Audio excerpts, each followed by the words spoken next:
Let's look at a typical corporate setup. We'll call it Company X.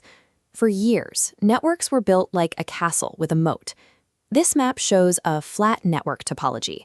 Once inside the perimeter, every node implicitly trusts the user. But when that wall fails, a single breach compromises the entire system. Without internal restrictions, the threat moves laterally without resistance. The result is total operational paralysis. The business stops functioning, and the recovery becomes a massive, system-wide salvage operation. To stop this, we have to change the baseline assumption.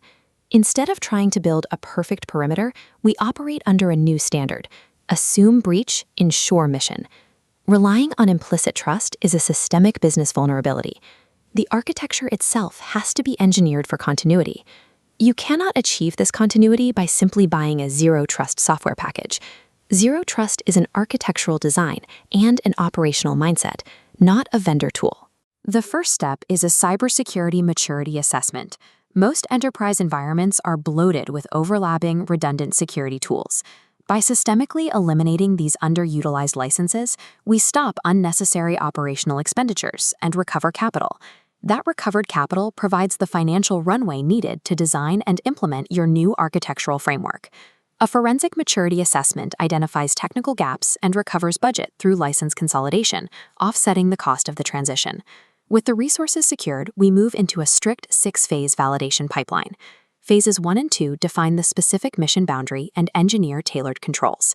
In Phase 3, implement, the flat network breaks apart into distinct isolated nodes, erecting strict barriers between systems. To ensure these isolated defenses are applied consistently across the entire enterprise, we deploy them using infrastructure as code. Standardizing these deployments through code removes manual human error, turning your security posture into an empirically verifiable blueprint. So if ransomware hits one of these isolated nodes today, how do we definitively know the rest of the business will survive without relying on last year's compliance audit? Phase 4 is adversarial validation. We launch simulated attack vectors against the new microsegmentation boundaries. A deny-by-default policy must hold under intense pressure. The barriers repel the lateral movement, proving the configuration works. This real-world performance data feeds into Phases 5 and 6, authorize and monitor. Executive leadership can now make risk decisions grounded in continuous telemetry and empirical evidence. Deploying an architecture without this simulated testing is compliance theater. Adversarial validation is what creates true operational readiness. Now, let's look at Company X's zero-trust network, operating in an assume breach state. All nodes are active. When compromise occurs on a perimeter node, surrounding barriers trap the infection instantly.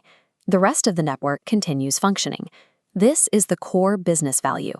The threat is mathematically contained, downtime is avoided, and your primary mission continues uninterrupted. This journey requires 3 pillars: assess your stack to optimize budget, architect and assume breach posture, and validate controls through the 6-phase pipeline. Moving to a validated architecture ensures that cybersecurity is no longer a reactive overhead. It creates a system that can withstand persistent attacks while maintaining operational uptime. It delivers pure mission assurance.